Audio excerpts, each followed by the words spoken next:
netizens nanawagan kay Coco na kunin si Jiro Manyo sa Batang Quiapo. Kamakailan nga nang maging viral at usap-usapan ang dating award-winning child actor na si Jiro Manyo, dahil sa pagbenta niya ng kanyang Best Actor trophy. Kasabay nito, maraming naawa at nanghihinayang sa dating award-winning child actor na si Jiro Manyo, dahil sa kinahinatnan ng kanyang buhay at showbiz career. Usap-usapan nga ngayon si Jiro Manyo, matapos ibenta ang kanyang Best Actor trophy na napanalunan niya sa Gawad Urian noong 2020, para sa pelikulang Magnifico.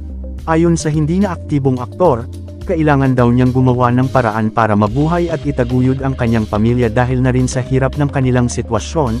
Nagtatrabaho ngayon si Jiro bilang volunteer sa isang ahensya ng pamahalaan kaya wala raw talaga siyang pinagkakakitaan.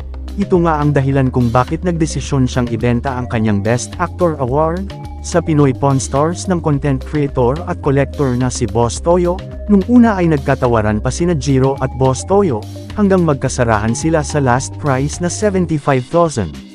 Maraming nagkomentong netizens na sanay mabigyan muli ng pagkakataon si Jiro sa showbiz, dahil may talento naman talaga ito sa pag-arte.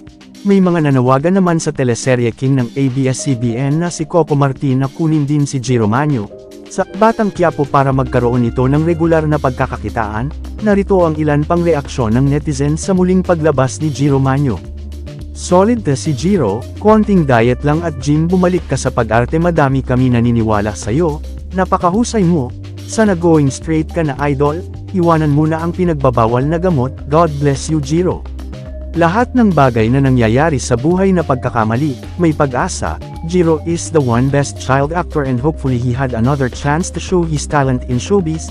We always support you Jiro, batang 90s. Sana kunin ka ni Mr. Coco Martin, mabigyan ka uli ng break ulit, napakagaling mo na actor, alam namin na kaya mo uli bumalik sa pag-artista, malaki na nabago sa sarili mo ngayon, tuloy-tuloy mo lang idol at lagi ka magdasal, God bless Boss Toyo. Poging Mr. Coco Martin, baka pwede naman maisama si Jiro sa Batang Quiapo. Humingi ka ng tulong kay Coco, for sure tutulungan ka noon, sana magtuloy-tuloy na yung pagbabagong buhay niya. Respect him aside from being a great actor, but in putting himself into volunteering job in a rehabilitation center is a wonderful act of showing us a good example sa pagbabagong buhay ng mga nalululong sa bisyo. May chance ka pa Jiro. Sana bumalik ka sa pag-arte, sana mabigyan siya ulit ng chance umacting, sana kunin ni Coco Martin, husay niya na aktor Magnifico.